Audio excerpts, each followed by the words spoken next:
하나님의 기쁨을 누리는 삶이라는 주제로 금요 심야 예배 우리 진행하고 있죠. 오늘은 앞침의 기쁨이 오리로다 라는 제목으로 함께 말씀을 나누겠습니다. 여러분에게 있어서 가장 기쁜 날은 언제이죠? 월급날 가장 기쁘죠. 월급날. 우리 청소년 아이들에게 물어본다면 동일하게 용돈 받는 날 제일 기쁩니다 이렇게 대답할 친구들도 있고요. 뭐 시험 잘 본 날 기쁘다고 대답하는 아이도 있을 테고, 시험을 잘 보고 못 보고는 시험 끝나는 날 기쁘다 이렇게 대답하는 아이들도 있을 거예요. 우리 젊은 부부들에게 물어보면 아이를 갖고 아이가 태어난 날, 혹은 새로운 차를, 새로운 집을 사게 된 날, 뭐 이런 날들을 기쁜 날이라고 할 수 있을 것 같아요. 야구 선수는 끝내기 홈런을 친 날, 어제도 이제 아시안 게임 예선전을 하더라고요. 축구 선수는 골을 넣은 날, 뭐 이런 날들이 기쁜 날이겠죠. 복권을 산 사람은 로또가 당첨된 날, 뭐 이런 등등의 날들이 기쁜 날일 거예요. 크리스천들에게는 어떤 날이 가장 기쁜 날일까요? 예수님 만나게 된 날, 혹은 뭐 세례 받은 날, 이런 날들이 기쁜 날이겠죠. 지난주에 이제 사도 바울이, 주일날 사도 바울이 이스라엘 백성들을 향해서 가지고 있는 이 간절한 소망을 통해서 우리가 우리의 가족들, 믿지 않는 우리 가족들을 바라보면서 오랫동안 전도를 해도 복음을 들을 것 같지 않은 그 가족들을 향해서 포기하지 않고 기도해야 된다, 이제 이런 설교를 했는데요.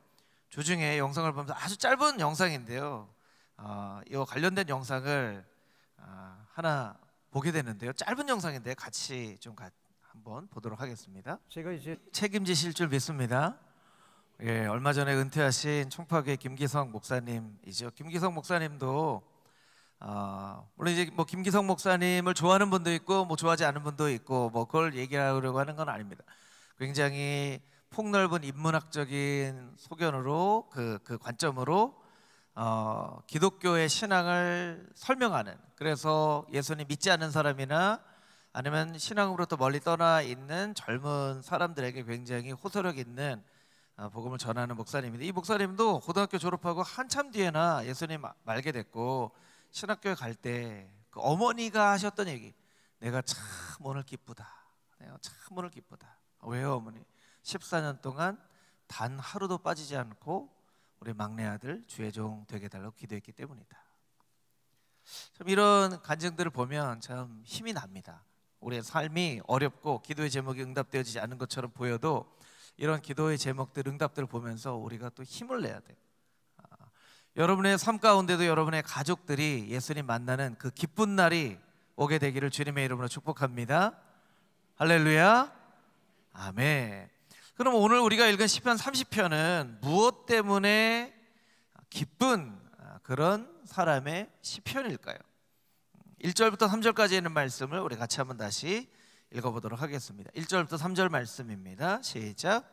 여호와여, 내가 주를 높일 것은 주께서 나를 끌어내사 내 원수로 하여금 나로 말미암아 기뻐하지 못하게 하심이니이다. 여호와 내 하나님이여, 내가 주께 부르짖음에 나를 고치셨나이다. 여호와여, 주께서 내 영혼을 수월에서 끌어내어 나를 살리사 무덤으로 내려가지 아니하게 하셨나이다. 아멘. 2절 말씀을 보니까 내가 주께 부르짖음에 나를 고치셨나이다, 이런 구절이 있죠. 3절에도 보니까 나를 살리사 무덤으로 내려가지 아니하게 하셨나이다. 이 시편은요, 질병으로 고통받고 있는 성도가 하나님 앞에서 치유함을 받고 하나님 앞에 고백한 기쁨의 시편이라고 할 수 있어요. 이 고통이 어떤 고통인지 구체적으로, 어떤 질병인지 구체적으로 설명하고 있지는 않지만 무덤으로 내려가지 아니하였사오니, 이런 표현을 놓고 보면 굉장히 가벼운 병이 아니라 아주 심각한 병이었던 것이죠. 금호중앙교회에도 많은 질병으로 고통 가운데 기도하는 성도님들이 있습니다. 그래서 오늘은 특별히 설교 마치고 다른 기도 제목으로 기도하지 않고 우리 성도님들 가운데 질병으로 고통받는 환우들을 위해서 좀 특별히 기도하려고 합니다. 환우들을 위해서 기도 제목을 구역장님들 통해서 이렇게 했는데 너무 기도 제목이 많아가지고요, 제가 조금 가족들 아는 분들, 이런 분들 기도 제목은 조금 이제 좀 정리를 하고, 또 늦게 올리신 분들도 좀 미처 못 올렸어요. 그러니까 여러분 좀 양해를 해주시고요. 왜 내 이름, 내가 올린 기도 제목 빠졌지 이렇게 생각하지 마시고, 또 오늘만 기도하는 날이 아니라 계속 기도하는 제목들을 가지고 기도할 테니까요. 오늘은 좀 특별히 시편 30편을 붙잡고 환우들을 위해서 좀 기도하도록 하겠습니다. 사람이 병에 걸릴 수도 있죠. 걸릴 수 있습니다. 병에 걸리기도 하고 안 걸리기도 하고, 작은 병으로 고생하기도 하고 큰 병인데 낫기도 하고, 좋은 의사 선생님을 만나서 병을 낫기도 하고, 아주 용하다고 하는 의사 선생님을 만났는데도 병이 잘 고쳐지지 않기도 하고, 때로는 기도로 정말 초자연적인 하나님의 은혜로 병이 낫기도 합니다. 저절로 낫게 되기도 하고 뭐 그래요. 병이 낫는 것도 참 중요합니다. 병에 걸린 사람은 병에 낫는 게 가장 중요하죠. 근데 여러분, 우리가 신앙을 가지고 있다는 것은 그 병을 낫는 과정을 중요하게 생각해야 된다는 의미를 가지고 있습니다. 여러분, 병을 낫기만 한다면 어디 산에 가서 구슬해서 병을 낫거나, 아니면 뭐 점을 보거나, 아니면 무슨 다른 어떤 방법으로 병을 낫아도 된다, 이런 생각을 우리가 하지는 않잖아요. 그렇죠? 병을 낫는 게 중요합니다. 중요하지 않다는 게 아니에요. 병에 안 걸려봐서 몰라요 목사님, 이렇게 생각하실 수도 있어요. 하지만 여러분, 우리가 신앙을 가지고 있다는 것은 과정을 중요하게 생각해야 된다는 거예요. 이스라엘 백성들이 가나안에 들어가고 나서 가장 잘못한 것은 무엇입니까? 가나안에 정착을 해야 됩니다. 이스라엘 백성들은 정착해서 농사를 지어본 경험이 없어요. 유목민족이었기 때문에 양들을 몰고 다니면서 양들을 키운 그런 경험은 있죠. 애굽에 정착하면서 그곳에서 노역을 하면서 어떤 생계를 유지한 적은 있지만, 자기가 씨를 뿌리고 가꾸고 그렇게 곡식을 얻은 그런 경험이 없는 이스라엘 민족으로서는 가나안에 정착하는 것 자체가 축복이자 또 하나의 도전이에요. 그래서 여러분, 이스라엘 백성들은 어떻게 했습니까? 가나안의 신인 바알과 아세라를 우상으로 섬겼어요. 이스라엘 백성들 가운데 이런 생각이 없었을까요? 하나님 좀 봐주세요. 제가 어떻게 농사를 져야 되는데 그래도 농사 짓고 먹고 살아야죠.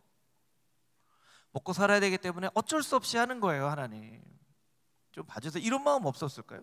우리에게도 똑같은 마음이 있을 수 있다는 거예요. 하나님, 제가 먹고 살기 위해서 어쩔 수 없어요. 제가 먹고는 살아야죠.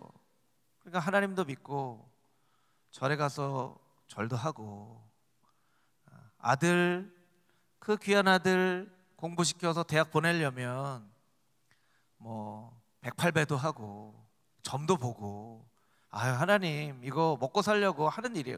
이렇게 생각하면 이스라엘 백성하고 똑같이 되는 거예요. 그러니까 여러분, 오늘 이 시편 30편을 통해서 우리가 묵상하고자 하는 것은 무엇이냐면, 정말 무덤에 내려가는 것 같은 병을 가지고 있었던 성도의 고백을 통하여서 병 가운데 있는 우리가 어떤 과정을 통하여서 치유하는 그런 은혜를 맛볼 것인가, 이 과정을 배워보기 위해서 이 시편 30편 말씀을 묵상을 하는 거예요. 그러니까 여러분, 이 과정이 어떤 과정이 있는가를 우리가 주의 깊게 잘 봐야 된다는 것입니다. 우리 4절 5절 말씀을 같이 한번 다시 읽어보겠습니다. 4절 5절 말씀입니다. 시작. 주의 성도들아, 여호와를 찬송하며 그의 거룩함을 기억하며 감사하라. 그의 노염은 잠깐이요 그의 은총은 평생이로다. 저녁에는 울음이 깃들지라도 아침에는 기쁨이 오리로다. 아멘. 4절을 자막으로 보여주시면 4절에서 어떻게 이야기를 하고 있냐면, 주의 성도들아 여호와를 찬양하며 그의 거룩함을 기억하며 감사하라. 이 4절 말씀이 굉장히 중요한데요, 세 가지 우리에게 당부를 합니다. 찬송하고 기억하고 감사하라. 저를 따라서 해보겠습니다. 찬송하고 기억하고 감사하라. 우리가 익히 잘 아는 그런 메시지예요. 처음 듣는 메시지는 아니죠. 찬송하고 기억하고 감사하라. 첫 번째, 찬송하라는 것은 찬송은 성도가 마땅히 해야 할 본분이라는 거예요. 찬송은요, 우리의 조건과 상황에 따라서 찬송을 하기도 하고 찬송을 하기도 하지 않기도 하는 게 아니라는 것을 우리가 알아야 돼요. 찬송해야 된다는 거 알죠? 그런데 우리가 속마음으로는 실제로 아니 찬송할 수 없는 상황이 있는데 어떻게 찬송합니까? 이렇게 생각을 한다는 거예요. 그럴지라도 우리가 하나님 앞에 찬송을 해야 된다는 거예요. 왜냐하면 이것은 우리의 삶의 존재 이유이자 목적이기 때문에 그래요. 여러분, 우리가 누리는 모든 것, 우리의 생명, 당장 우리가 20년, 30년, 40년 살 것처럼 보여지는 우리가 당장 오늘 저녁에 죽을 수도 있어요. 내일 아침에 눈을 뜨지 못할 수도 있어요. 왜냐하면 하나님께서 다 주신 것이기 때문입니다. 여러분, 우리가 누리는 모든 것 다 하나님께서 주신 것이에요. 그래서 하나님께서 가져가신다 해도 하나님 왜 가져갑니까? 내 겁니다 라고 얘기할 수가 없어요. 여러분, 내 것이긴 하지만 하나님께서 우리에게 맡겨주신 것이고 내 것이라고 얘기하는 모든 것은 다 하나님 거예요. 여러분, 우리 게 어디 있습니까? 다 하나님 거예요. 그렇기 때문에 우리가 잘못 생각하는 것은 병에 나으면 찬송하고 병이 만약 낫지 않으면 찬송 못할 수도 있지, 이렇게 생각하는 생각 자체를 우리가 고쳐야 된다는 거예요. 찬송해야 된다는 걸 잘 압니다. 웨스트민스터 신조의 제일 되는 목적이 하나님을 찬송하는 것, 하나님을 영화롭게 하는 것 알아요. 그런데 우리가 자꾸 그 찬송의 조건을 다는 거예요. 어떻게 해주시면 찬송하겠습니다. 성광하게 해주시면 찬송하겠습니다. 부자가 되면 찬송하겠습니다. 건강하면 찬송하겠습니다. 병이 나으면 찬송하겠습니다. 우리 자녀가 잘 되면 찬송하겠습니다. 자꾸 조건을 다는 거예요. 여러분, 우리는 조건 없이 조건과 상황을 뛰어넘어서 찬송해야 되는 그런 존재인 것을 우리가 잊어서는 안 된다는 거예요. 찬송한다는 거 알아요. 알지만 우리가 다시 한 번 더 찬송의 의미에 대해서 생각을 해보게 될 때 우리가 하나님 앞에 어떻게 고백해야 되냐면, 하나님, 어떤 조건과 어떤 상황과 상관없이 하나님을 찬송할 것입니다 라고 우리가 하나님 앞에 고백하고 다짐하면서 나아가야 된다는 거예요. 여러분, 여러분의 찬송에는 그 어떤 조건도 달리지 않게 되기를, 어떤 상황 가운데에서도 하나님을 찬양할 수 있는 금호중앙의 모든 성도들이 다 되시기를 주님의 이름으로 축복합니다. 그게 바로 찬송하라 라는 것입니다. 두 번째, 기억하라는 것이죠. 여러분, 기억이라는 것은 개인이 가지고 있는 거예요. 그렇죠? 개인이 가지고 있는 거예요.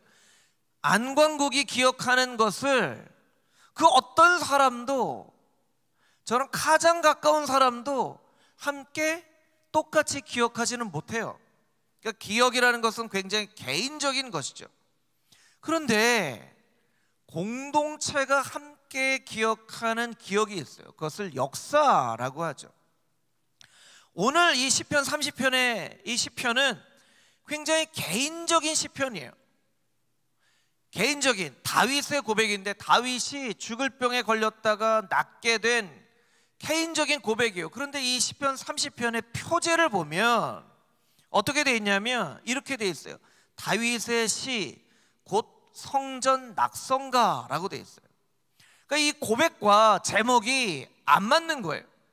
이것은 개인이 하나님 앞에서 치유함을 받고 고백하는 굉장히 개인적인 고백의 시인데, 왜 이 시편의 제목이 다윗의 시이면서 성전 낙성가, 성전에 모든 것을 다 짓고 이스라엘 전체가 찬양하는 시라고 고백을 하고 있는가 하는 거예요. 그 이유를 우리가 알아야 돼요. 여러분, 개인의 고난, 우리가 잘못 생각하기 쉬운 것 중에 하나는 개인의 고난, 나 자신이 느끼는, 나 자신이 겪는 그 고난은 나 자신만의 고난이라고 생각하는 거예요. 여러분, 나 자신의 고난, 내가 고난을 받는데 내가 고난 받는 것 때문에 금호중앙교회 성도님 중에 15명의 성도님이 그 기도의 제목을 가지고 같이 기도해요. 그러면 그것은 개인의 고난이 아니라 그 공동체 15명의 고난이 된다는 거예요. 잠깐 축구 얘기를 했지만요, 축구장에서 뛰는 선수는 11명이에요 11명 이상 12명이 들어오면 심판이 안 돼! 하고 11명 이상 절대로 뛰지 못하게 해요. 축구는요 11명이 하는 경기예요. 그런데 11명이 하는 축구 경기를 보고 우리나라가 골을 넣으면 우리나라 국민들이 다 골! 한다는 거예요. 11명의 경기인데 대한민국의 경기가 되는 거예요. 여러분 좀 이해가 되시겠죠? 여러분, 개인이 고난을 당합니다. 우리가 고난당하고 어려움 가운데 있을 때에 잘못 생각할 수 있는 것은 뭐냐면, 내 고난과 내 아픔을 아무도 이해하지 못하겠지라고 생각하는 거예요. 물론 그 한 사람이 당한 고난을 충분히 다 이해할 수는 없을 거예요. 그런데 그 한 사람의 기도의 제목을 가지고 금호중앙교회 성도 모두가 기도한다면 그것은 한 사람의 고난이 아니라 금호중앙교회 성도 모두의 고난이 되어진다는 거예요. 한 사람이 병에서 낫게 돼요. 그럼 그 사람이 나은 거예요. 그런데 그 사람을 위해서 기도했던 모든 사람들이 함께 기뻐할 수 있다는 거예요. 그러니까 여러분, 이 시편은 굉장히 개인적인 시편이지만 이 개인적인 시편을 가지고 다윗은 온 백성들이 함께 부르는 성전 낙성가로 만들었다는 거예요. 그렇다면 고난을 당하고 있는 이 한 사람은 어떻게 이 말씀의 포인트를 적용할 수 있는가? 여러분, 나의 삶 가운데 어떤 하나님께서 나를 고쳐주시거나 살려주신 경험이 없을 수가 있어요. 그런데 이 고난은 나의 개인의 고난이 아니라고 생각을 한다면, 하나님께서 우리의 가족 가운데 혹은 우리 교회 가운데 혹은 우리의 나라와 민족의 역사 가운데 하나님께서 죽을 상황 가운데 있었던 사람을 어떻게 살려주셨는가 하는 그런 역사적인 사건들이 바로 내가 의지할 수 있는 그런 경험이 되어줄 수 있다는 거예요. 하나님, 나에게 그런 경험은 없지만 하나님, 우리 나라와 우리 민족이 정말 죽을 뻔했던 그런 수없이 많은 시간들 가운데 하나님께서 살려주시고 고쳐주시고 구원하여 주셨던 그런 역사의 사건들을 내가 바라보면서 이것이 바로 나의 경험이 되어질 수 있을 줄 제가 믿음으로 고백합니다 라고 고백할 수 있다는 거예요. 그래서 기억한다는 것은요, 그냥 내 삶 가운데 일어난 일들만 기억하는 그 기억이 아니라 우리 금호중앙교회 가운데, 한국교회 가운데 행하셨던 하나님의 일들을 우리가 기억하는 것, 그것을 말해요. 이 다윗이 살았던 이 시대는요, 모세가 살았던 시대의 출애굽의 그 역사를 경험한 사람이 한 명도 없어요. 그런데 모세와 함께 애굽에서 나왔던 사람들의 그런 말씀들을 보면서 하나님은 참 놀라운 분이시구나 라고 자기의 경험처럼 고백할 수 있다는 거예요.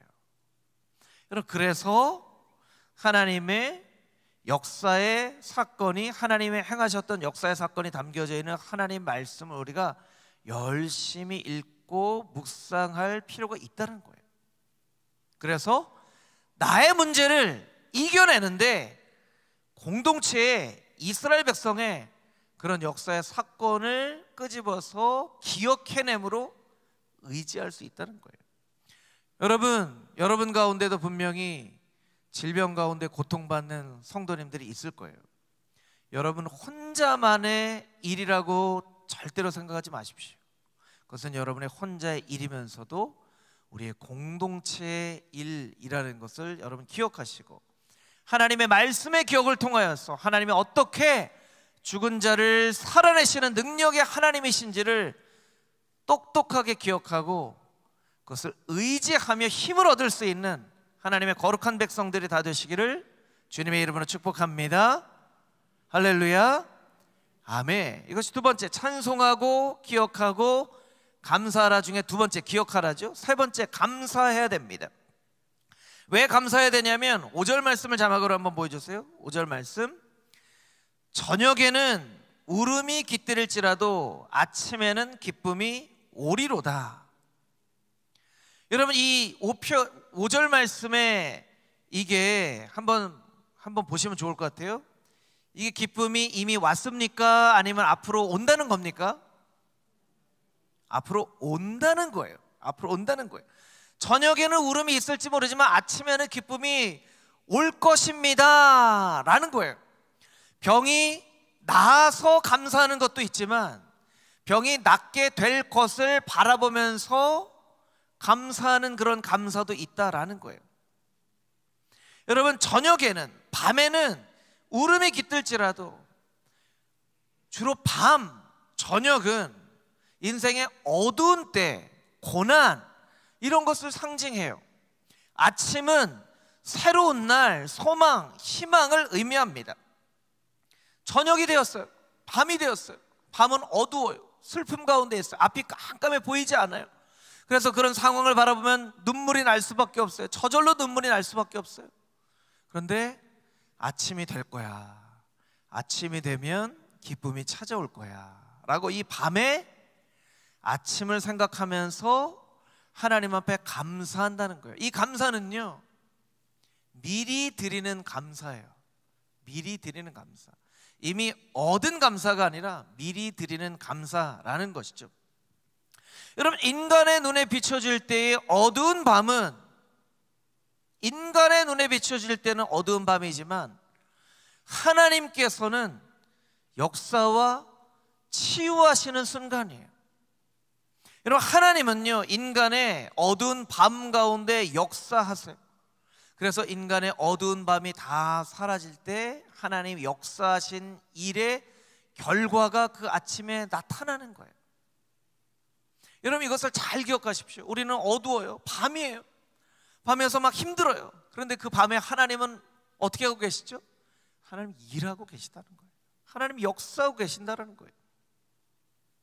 어떤 경우에는요, 하루를 너무 힘들게 살아서 그런 표현하잖아요. 손가락 하나 까딱할 힘도 없다. 여러분, 그런 때가 있으시죠? 손가락 하나 까딱할 힘도 없다.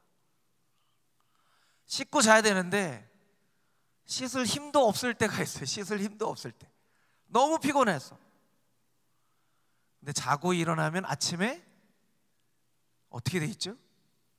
새 힘이 어디서부터 왔어요? 새 힘이? 우리가 뭐 무슨 핸드폰 충전기처럼 어디 충전시켜 놨습니까? 그냥 자고 일어났을 뿐인데 새 힘이 어디로부터 왔을까요? 너무나 신기하잖아요. 그런데 아침에 일어나면 또 새 힘이 생겨지는 거예요. 어제는 머리도 아프고 골치도 아프고 이 문제 절대로 해결되어질 수 없을 것 같아서 막 복잡한 생각 가운데 있었는데 아침이 되고 눈을 딱 뜨게 되니까 잘 될 거야. 잘 되겠지. 오늘도 한번 힘내보자. 이런 마음이 어디서 생긴 걸까요? 조금이라도 좀 놀라는 표정을 좀 해주세요, 여러분. 여러분, 그런 생각 안 드세요? 저는 참 신기하다는 생각 많이 해요. 아니, 이 힘이 어디서 온 거지? 어디서 온 거지? 하나님이 인간을 정말로 지혜롭게, 너무나 지혜롭게 창조하셔서 밤에는 힘도 까딱할 힘도 없고, 밤에는 슬픔과 절망과 정말 부정적인 생각들과 이게 가득했는데 그냥 잠자는 동안 그냥 잠잔 거잖아요. 잠을 잤어요. 근데 아침이 됐는데 눈을 뜨니까 새로운 희망, 새로운 생각, 긍정적인 생각이 드는 거예요. 어떻게 그런 일이 생겼을까요? 우리는 이것을 신앙적으로 하나님께서 그 인간의 어두운 밤 가운데 쉬지 않고 일하시고 역사하셔서 우리에게 새 소망과 새 힘을, 하나님의 생기를 불어넣어 주셨던 것처럼 후 하고 흙덩이와 같은 안광국의 이 코에 생기를 후 불어넣어 주셔서 아침이 되니까 새 희망과 새 힘으로 다시 살게 된 것이라고 우리가 고백할 수 있다는 거예요. 할렐루야. 아멘. 그래서 감사하는 것은요, 고쳐주셨기 때문에 감사하는 게 아니에요. 아침이 되면 새 희망이, 기쁨이 생길 것이기 때문에 감사하는 거예요. 여러분 잘 기억하십시오. 찬송하고 기억하고 감사하라. 우리 다시 한번 해보겠습니다. 찬송하고 기억하고 감사하라. 기억하고 감사하라. 아무 조건 없이 찬송하고, 공동체의 기억을 나의 기억으로 의지하고 기억하고, 이미 얻은 것으로 인하여서가 아니라 앞으로 주실 것으로 인하여서 항상 감사하는 그런 금호중앙교회 모든 성도님들이 다 되시기를 주님의 이름으로 축복합니다. 아멘. 6절에서 10절까지 있는 말씀입니다. 우리 같이 읽어보도록 하겠습니다. 6절에서 10절 말씀 시작.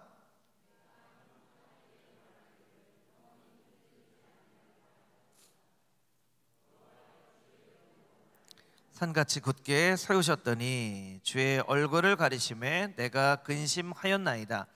여호와여, 내가 주께 부르짖고 여호와께 간구하기를 내가 무덤에 내려갈 때에 나의 피가 무슨 유익이 있으리요? 진토가 어떻게 주를 찬송하며 주의 진리를 선포하리이까? 여호와여, 들으시고 내게 은혜를 베푸소서. 여호와여, 나를 돕는 자가 되게 하소서 하였나이다. 아멘. 6절을 다시 한번 보여주시면 좋을 것 같아요. 6절에 어떻게 고백하고 있냐면, 내가 형통할 때 말하기를 여호와여, 나는 영원히 흔들리지 아니할 것입니다. 이렇게 고백했다는 거예요. 자, 한 가지 질문. 형통할 때 내가 흔들리지 않을 것입니다 라고 고백했던 이 사람 다윗, 정말 영원히 흔들리지 않았을까요? 흔들렸을 것 같으세요? 흔들리지 않았을 것 같으세요? 흔들렸죠. 바로 뒤에 고백이 있잖아요. 하지만 주의 은혜로 나를 산같이 굳게 세우시고 주의 얼굴을 가리실 때에 내가 근심하고 주님께 부르짖어서, 아니 내가 무덤으로 내려가 보면 어떻게 찬송하겠습니까? 내가 진토가 되어지면 어떻게 주의 진리를 선포하겠습니까? 이렇게 고백을 했다는 거예요. 참 인간이요, 형통할 때는 하나님 내가 흔들리지 않을 것입니다 하는데요, 우리가 조금만 어려움이 생기면 그 고백이 온데간데 없이 사라져요. 7절 말씀에 아주 우리가 눈여겨봐야 될 표현이 있어요. 7절에 어떤 표현이 있냐면, 주의 얼굴을 가리심에, 주의 얼굴을 가리실 때, 히브리어로는 히스타르타 파네이카라는 말이에요. 히스타르카 파네이카. 주님이 얼굴을 가리실 때, 주님이 얼굴을 가리실 때. 이 시편 기자의 고백은요, 주님이 얼굴을 가리시는 것처럼 보여졌다라는 거예요. 자, 이게 만약 앞을 보세요. 여러분, 이게 이제 물이 아니고요, 물이 아니고 뭐 금덩어리라고 한번 해봐요. 근데 여러분 거예요. 여러분 거예요. 여러분이 금덩어리 다 보고 있어요. 근데 제가 이렇게 하면 여러분 중에, 아니 내 금덩어리 어디 갔지? 방금 눈앞에 있었는데 내 금덩어리 어디 갔지? 이럴 분은 한 분도 없을 거예요. 제가 이렇게 숨기면 여러분 어떻게 하실 거예요? 여러분들이? 자, 목사님 내놔요. 빨리 뒤에 있는 거 알아요. 이렇게 하실 거잖아요. 그렇죠? 아니 이렇게 가리면, 방금 전에 내 눈앞에 있었는데 어디 갔지? 이럴 사람 없단 말이에요. 그런데 유아유치부의 어린 애들을 보면요, 우리 박신광 목사님 그 애기 지유, 찬유 이런 애들, 금덩어리 애들은 중요하지 않죠. 인형이나 먹을 거라고 하면요, 이렇게 찬유야 이렇게 하고 이걸 싹 숨기면 어떻게 해요? 아 하고 울어요. 왜 울죠? 애들은 눈에 보이지 않으면 없어졌다고 생각해요. 인형이 있어요. 인형이 있는데 인형을 야 지유야 이거 인형 봐 하다가 와 인형 봐다가 잠깐 볼 때 싹 숨겨요. 그러면 에이 엄마 그 뒤에 있는 거 다 알아, 인형 내놔, 이렇게 하지 않는다는 거예요. 아 인형 어디 갔지 내 인형, 이렇게 한다는 거예요. 차이가 뭐죠? 차이가 뭐죠? 이거 이렇게 있는 거예요. 눈에 보이고 눈에 보이지 않은 것일 뿐이죠. 어린아이와 같은 아이들은요, 눈에 보이지 않으면 존재하지 않는다고 생각을 해요. 그런데 어른들은 눈에 보이지 않아도 그 뒤에 있잖아요, 이렇게 생각을 한다는 거예요. 자, 이것을 오늘 시편 말씀에 비유해서 신앙적으로 여긴다면, 하나님이 얼굴을 가리시울 때, 하나님 얼굴을 가리시울 때, 여러분 하나님 얼굴을 가리시울 때 하나님 어디 계신가요? 하나님 사라지셨나요? 하나님 사라지셨어요? 하나님 사라지지 않으셨죠. 하나님은 사라지실 수 있는 분이 아니에요. 근데 우리 신앙이 어린아이와 같은 수준의 신앙이 되면요, 하나님이 얼굴을 가리우시면 어떻게 해요? 우리는요 아 하고 우는 거예요. 하나님 안 보인다고, 안 보인다고. 근데 하나님이 얼굴을 가리우셔도 우리의 신앙이 어른과 같은 성숙한 신앙이 되면, 하나님의 얼굴이 잠깐 보이지 않아도 우리는 울지 않을 수 있어요. 하나님 지금 제 눈에 보이지 않아도 하나님이 분명히 계시는 것을 내가 압니다. 아 하나님 저 그런 거 가지고 이제 울 나이는 아니잖아요 하는 거예요. 하나님이, 치유하시는 하나님이 잠깐 내 눈에 보이지 않는 것처럼 여겨지는 때가 있어요. 형통케 하시는 하나님이 잠깐 내 눈에 보여지지 않는 것처럼 보여질 때가 있어요. 우리의 기도에 응답하시는 신실하신 하나님이 잠깐 눈에 보여지지 않는 것 같이 느껴질 때가 있어요. 여러분 우실 거예요? 아니면 여전히 하나님을 신뢰하실 거예요? 여전히 하나님을 신뢰해야 된다는 거예요. 우리는 여전히 어린아이처럼 치유하시는 하나님, 형통케 하시는 하나님, 복 주시는 하나님, 능력을 베풀어 주신 하나님이 우리 눈에 보여지지 않을 때, 하나님이 얼굴을 가리우시는 것처럼 느낄 때에 마치 하나님이 계시지 않은 것처럼 한숨을 쉬거나 답답해하거나 신앙을 떠나거나 하나님 계시지 않는다고 생각을 한다는 거예요. 그래서 때로는 하나님께서 이런 고난과 고통을 통해서 우리의 신앙을 성숙하게 하신다는 거예요. 그래서 이 시편을 통해서 우리에게 주시는 메시지는 무엇이냐면, 내 얼굴이 가리워질 때 너는 어떻게 하겠느냐 라고 우리에게 물어보시는 거예요. 하나님, 잠깐 눈에 안 보이신다고 제가 하나님 없다고 생각할 줄 아십니까? 하나님 여전히 하나님은 그곳에 계시는 줄 내가 믿습니다. 저 이제 그 정도 신앙은 이제 벌써 졸업했어요 하나님.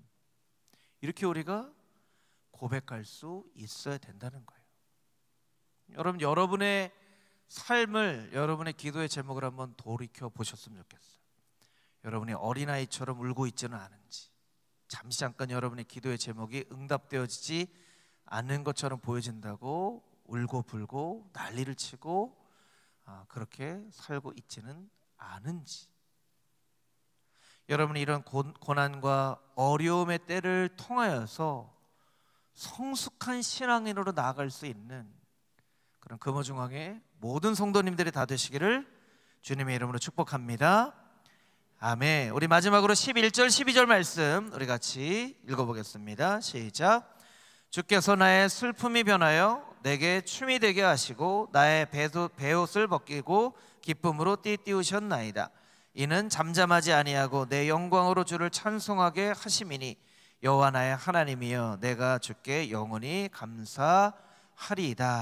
아멘. 11절 말씀을 보면 슬픔이 변하여 춤이 되게 하신다라는 표현이 있어요. 그런데 그 뒤에 아주 놀라운 표현이 있죠. 베옷을 벗기고 기쁨으로 띠띠우셨나이다. 우리가 성경 암송을 열심히 하잖아요. 저는 정말 우리 성도님들 너무 감사하고 어디 가서 막 자랑해요. 우리 성도님들. 왜냐하면 아무리 담임 목사가 우리 성경 읽읍시다 해도 안 읽으시면 제가 막 억지로 쫓아다니면서 막 성경 읽으셨어요? 안 읽으셨어요? 이렇게 할 수는 없잖아요. 그런데 올해 들어서 벌써 한 260독 이상 성도님들이 성경을 읽으셨다는 것은 정말 너무 감사할 일이고요. 하나님께서 이 일을 통하여서 정말 하나님의 말씀을 사모하며 하나님의 말씀이 있는 것이 얼마나 중요한지를 제가 이렇게 보니까요, 성경을 많이 안 읽어요. 저의 옛날 모습을 봐도 그렇고요, 주변에 이렇게 목사님들 보면 성경 많이 안 읽더라고요. 우리 이것이 신앙의 절대적인 기준이 될 수는 없지만, 제가 지금 6독 읽고 7독 예레미야까지 읽고 8독하고 9독은 지금 성경 읽기만 하고 우리말 성경하고 같이 이렇게 읽어요. 그래서 성경 6독 제가 했다고 하면요, 목사님들이 무슨 불가사의한 일이 일어난 것처럼 저를 쳐다봐요. 6독, 어떻게 6독을 읽을 수 있어? 이렇게 얘기하세요. 그래서 제가 그런 목사님들의 반응을 보면서, 이게 참 우리가 하나님 말씀 열심히 읽을 수 있는데, 제가 여러분 6독 읽은 거예요. 맨날 성경책만 붙잡고 있는 거 아니에요. 맨날 성경책만 읽는 거 아니에요. 유튜브 보는 시간에 성경책 읽고, 그냥 음악 듣는 시간에 성경책 듣고 하는 거예요. 그러니까 이 일상생활을 하면서도 충분히 할 수 있는 일이더라고요. 성경을 열심히 읽다 보니까요, 굉장히 하나님의 말씀에 대해서 예민하고 민감하게 반응하게 되더라고요. 여러분, 자꾸 무언가에 이렇게 성경 읽기 하는 어떤 다른 거라고 하면, 어떤 거에 자꾸 익숙해지면 거기에 예민해져요. 그렇죠? 음식에 대해서, 음식을 먹는 거에 대해서 막 관심을 가지면요, 음식 먹는 거에 대해서 막 보게 되고요, 예민하게 되고, 또 어떤 거 이거 뭐 든 거 아니야? 그러면 정말 그게 들어간 걸 맞히기도 하고 막 그래요. 제가 성경 읽으면서 굉장히 중요한 게 깨달은 건 뭐냐면, 성경을 자꾸 읽으니까 어떤 한 평범한 구절을 읽으면서도 굉장히 그 말씀에 대해서 예민하게 반응을 하게 된다는 거예요. 저는 설교자로서는 굉장히 좋은 축복이죠. 하나님의 말씀 읽으면서도 이 말씀에 대해서 의미를 가지고 생각하게 되는 거, 그런 거. 지난주에 우리가 묵상했던 1달란트, 2달란트, 5달란트 받은 그런 종에 대한 이야기도요, 그냥 묵상을 하면서 그런 생각이 드는 거예요. 얼마나 참 감사한 일이에요. 베옷을 벗기고 기쁨으로 띠띠우셨나이다. 베옷은요, 두 가지 경우에 입어요. 하나는 굉장히 슬픈 일이 있는 경우에 베옷을 입고 머리를 풀고 죄를 뒤집어 쓰고 기도를 하는 경우가 있죠. 그런데 그런 경우는 아주 특별한 경우예요. 나라가 아주 망할 위기가 있거나 이런 경우에. 대부분의 베옷은 여러분 언제 입는지 아세요? 여러분, 대부분의 베옷을 언제 입는지 아세요? 이거 어려운 질문 아닌데요? 죽으면 입어요. 죽으면 입는 게 베옷이에요. 이 베옷이라는 말, 사크라는 히브리어 단어는요, 물건을 담는 주머니 같은 그런 단어인데요, 이 단어가 신약에서 비슷하게 사용되어진 예를 이 참고 구절을 통해서 같이 한번 읽어보겠습니다. 우리 같이 고린도후서 5장 1절 말씀 읽어보겠습니다. 시작. 만일 땅에 있는 우리의 장막집이 무너지면 하나님께서 지으신 집 곧 손으로 지은 것이 아니요 하늘에 있는 영원한 집이 우리에게 있는 줄 아느니라. 우리의 장막집, 이거 뭘 의미하는 거죠? 진짜 집을 의미하는 겁니까? 아니, 우리 육신을 말하는 거죠. 장막집이 무너지면, 그러니까 우리가 육신이 죽으면 이 몸이요, 하나님께서 지으신 하나님 형상을 담고 있는 사크, 베옷인 거예요. 주머니인 거예요. 이 집이 무너지면, 베옷을 벗게 되면, 성경에 보면요, 베옷을 벗는 것 같은 예가 여러 번 나오지만 그 중에 두 가지 여러분에게 설명드리면, 하나는 나사로죠. 나사로야 나오너라 하니까 나사로가 배를 몸에 동여 맨 채로 나왔다라고 돼 있는데, 저는 막 상상이 되는 거예요. 나사로가 어떻게 나왔을까? 이렇게 쿵쿵 이렇게 나왔을까? 이게 왜 베옷으로 막 감고 있었거든요. 그리고 또 하나 우리가 알 수 있는 것은 뭐냐면, 예수님의 빈 무덤 가운데 개어져 있는 세마포. 사실은요, 베옷은 벗을 수 있는 게 아니에요. 왜? 죽었으니까. 베옷을 입히면 벗을 힘이 없어요. 죽었는데 어떻게 베옷을 벗어요? 이런 베옷은요, 절대로 벗을 수 있는 게 아닙니다.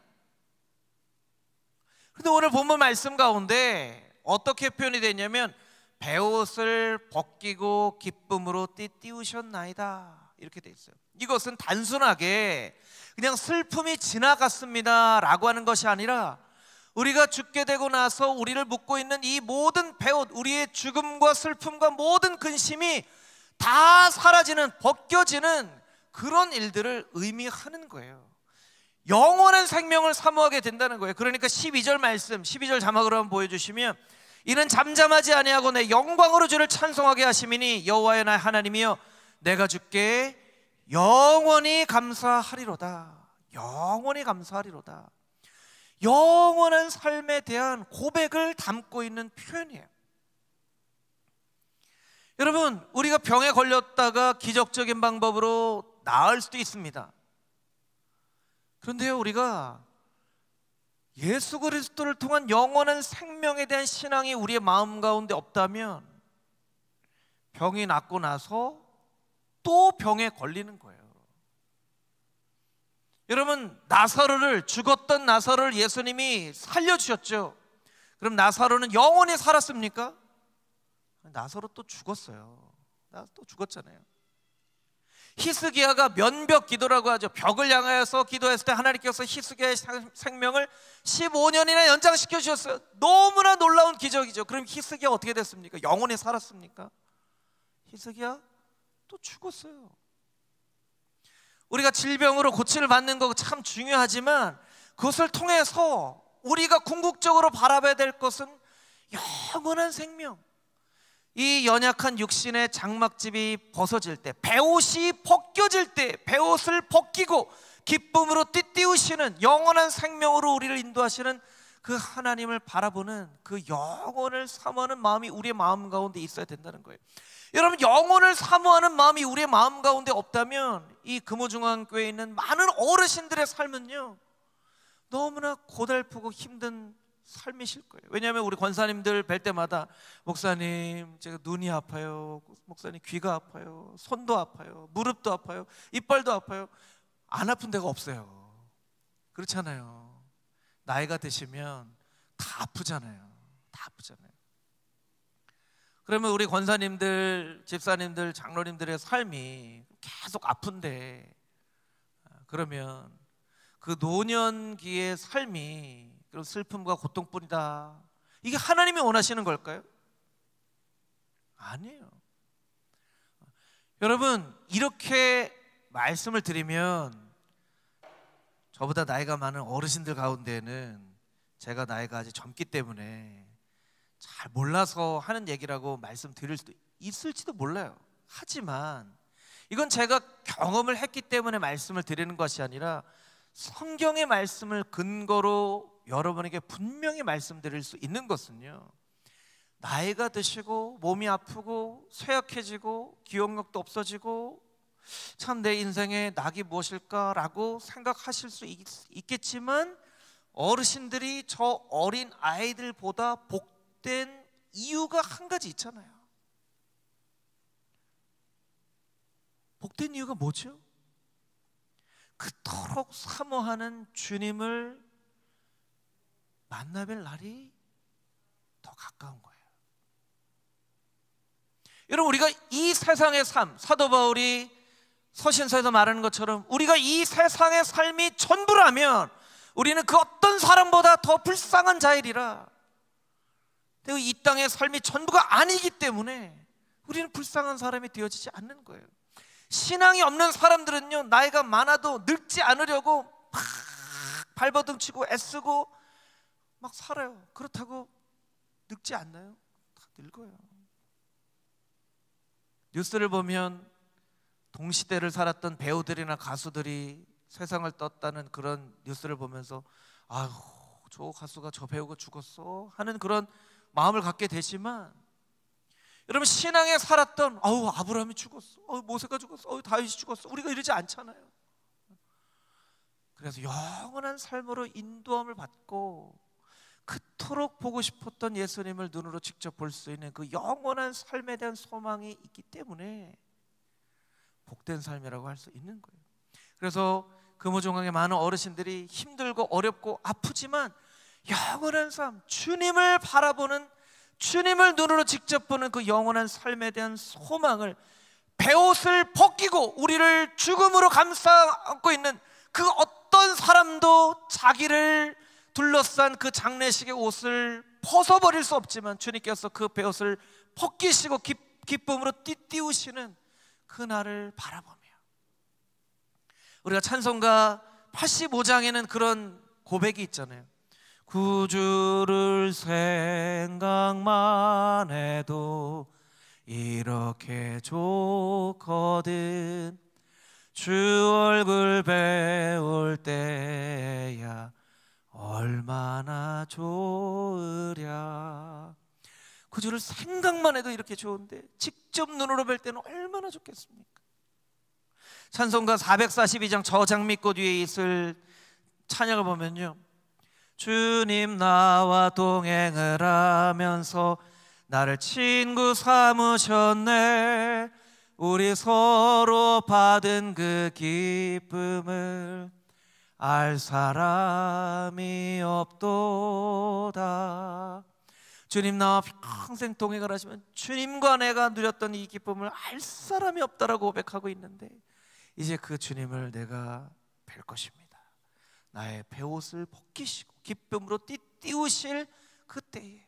그래서 이 시편 기자의 고백은, 다윗의 고백은 그냥 병에서 고쳐주셨기 때문에 내가 감사합니다라고 고백하는 것이 아니라, 이 병에 걸리고 난 이후에 깨닫게 된 것은 나에게 영원한 생명을 사모하는 마음이 나에게 있습니다라고 고백하는 거예요. 여러분, 영원한 생명이 있는 것을 우리가 기억하지 못하고 살아간다면, 이 땅의 삶이 전부라고 생각하며 살아간다면 우리의 이 땅의 삶은 고생과 고난뿐일 거예요. 이 땅의 삶이 전부가 아니기 때문에 영원한 생명, 우리를 보내신 그 본향으로 갈 때가 있음을 기억하고 이 땅을 살아가되, 너무 이 땅의 것들에 집착하고 목매어 살아가는 것이 아니라 나그네와 같이, 나그네는 정착하지만 언제든 훌훌 털어버리고 떠날 수 있는 존재인 것처럼 이 땅의 삶을 훌훌 털어버리고 나를 보내신 그 아버지 품으로 돌아갈 준비를 날마다 하면서 살아가는 그 인생이 진정 복된 인생이라는 것을 우리가 깨닫고 살아가야만 한다는 것입니다. 그런 놀라운 은혜와 고백이 금호종항의 모든 성도들의 삶 가운데 있게 되기를 주님의 이름으로 축복합니다. 아멘. 우리 아까 불렀던 찬양 중에 당신은 영광의 왕이라는 고백이 있습니다. 이 고백을 우리의 마음의 고백으로 마음을 담아 하나님 앞에 고백하고, 오늘 말씀드린 것처럼 금호종항의 환우들을 위해서 집중적으로 한 2번 정도 기도할 텐데요, 모든 기도의 제목을 여러분에게 다 들려드릴 수 없기 때문에 화면에 그 기도의 제목을 올려드릴 거예요. 그러니까 여러분들이 화면을 또 보고 눈을 감고 그렇게 하시면서 기도해 주시면 좋겠습니다. 우리 내 손